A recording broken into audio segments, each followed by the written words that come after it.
दोस्तों आज का जो हमारा प्ले है उसका नाम है वेस्टलैंड।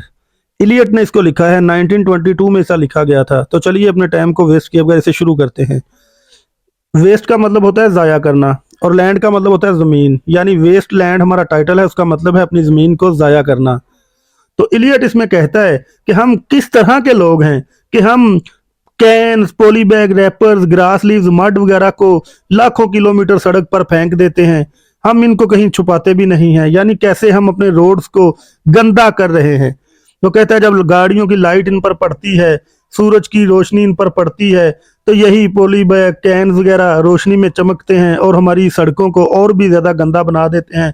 कुछ गाड़ियां तो इन कैन वगैरह को टर्न भी कर देती हैं, वो उससे और भी ज्यादा हमारी सड़क को गंदा बनाते हैं। जो कहता है जब बारिश होती है यही कीचड़, गंदगी और धूल के साफ तो हो जाती है, लेकिन हम इतनी भी कोशिश नहीं करते कि हम इनको डेल्ट कर दें, इनको दफन कर दें, इनको डिस्ट्रॉय कर दें। तो कहते हैं ये अनपढ़ लोगों की निशानी होती है, ये अमीर लोगों की निशानी होती है कि वो किस तरह इनको वेस्ट कर रही है। इलियट कहता है who are the people who made our borders and roads dirty. वो कहता है क्यों, कौन से लोग हैं जो हमारे बॉर्डर्स को, हमारी सड़कों को गंदा बना रहे हैं। कहता है who are the people who made our pool bad, यानी जो हमारे स्विमिंग पूल, हमारे तालाबों को गंदा बना रहे हैं। फिर वो कहता है हु आर द पीपल, किस तरह के लोग हैं जो शराब पी लेते हैं और बोतल को सड़क पर फेंक देते हैं।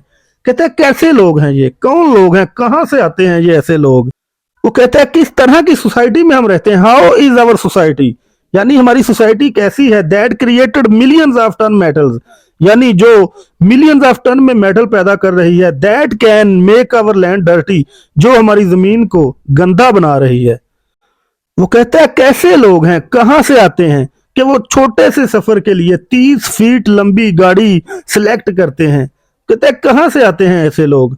फिर वो कहता है who are the people who want their food should be in wrappers and for such purpose trees are cutting.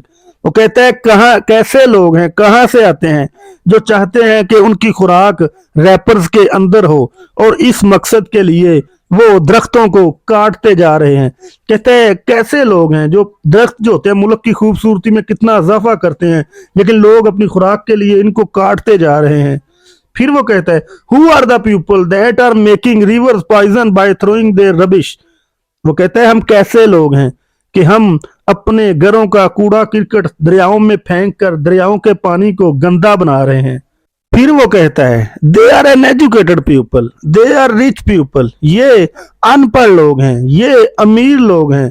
They are destroying our land, ये हमारी जमीन को तबाह कर रहे हैं। They are destroying our meadows, ये हमारी वादियों को तबाह कर रहे हैं। They are destroying our hills, ये हमारे पहाड़ों को तबाह कर रहे हैं। फिर वो कहता है कि कैसे लोग हैं जो अपनी छोटी सी गैर जरूरी ख्वाहिशों की खातर हमारी इतनी कीमती जमीन को डिस्ट्रॉय कर रहे हैं। फिर वो कहता है कि we are destroying our land, हम अपनी जमीन को तबाह कर रहे हैं। And land will take revenge, और ये जो जमीन है ये हमसे बदला लेगी। वो कहता है we are destroying our land, हम अपनी जमीन को तबाह कर रहे हैं। एंड डिस्ट्रॉइंग आवर फ्यूचर, यानी अपने फ्यूचर को भी तबाह कर रहे हैं। वो कहता है कि हम अपनी जमीन को तबाह तो कर रहे हैं, लेकिन ये जमीन हमसे बदला लेगी। जमीन को तबाह करने का मतलब है कि हम अपना फ्यूचर तबाह कर रहे हैं। फिर वो कहता है वी हैव टू डाई, हमें मरना है। What we shall left for our generation, हम अपनी जनरेशन के लिए क्या छोड़ के जाएंगे। टेम्पल्स, मंदिर, लाउड ऑफ नोज, शोर की जमीन, mud, millions of plastic, cans, steel, क्या ये चीजें हम अपनी आगने वाली जनरेशन के लिए छोड़ के जाएंगे। वो कहते हैं हमने अपनी जमीन को, अपने फ्यूचर को तबाह कर लिया है, हम आने वाली जनरेशन के लिए क्या छोड़ के जाएंगे। उनके लिए ये टेम्पल, लैंड ऑफ नोज, शोर की जमीन, mud, millions of plastic, cans, ये छोड़ के जाएंगे अपनी जनरेशन के लिए। हम अपनी लैंड को खत्म कर रहे हैं, अपने अपने फ्यूचर को खत्म कर रहे हैं।